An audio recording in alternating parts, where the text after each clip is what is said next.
100 మంది యవనస్తుల్లో 80 మెంబర్స్ రాసేది ఏంటంటే దేవుని చిత్తాన్ని తెలుసుకోవడం ఎలా, నా మ్యారేజ్లో దేవుని చిత్తాన్ని తెలుసుకోవడం ఎలాగ, నా కెరియర్లో దేవుని చిత్తం తెలుసుకోవడం ఎలాగ.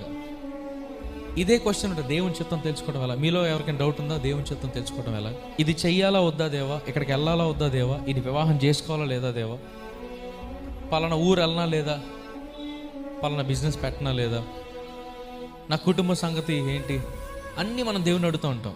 కానీ ఇక్కడ సౌలుతో సమూయేలు చెప్పిన మాట ఏంటంటే, దేవుడు నీకు తోడై ఉన్నాడు కనుక నీకు మంచిదని తోచిన దానిని చేయము. అంటే దీని అర్థం ఏంటో చెప్పనా? దేవుడు నీకు తోడై ఉన్నాడు కాబట్టి నువ్వు ఏ నిర్ణయం కూడా తప్పు నిర్ణయం తీసుకో. పరిశుద్ధాత్ముడు నీ హృదయంలో ఉన్నాడు కాబట్టి you will never make a wrong decision. ఆయన నీలో ఉండి ప్రతి నిర్ణయం తీసుకునేలాగా చేస్తాడు కాబట్టి you won't have a wrong step in your life.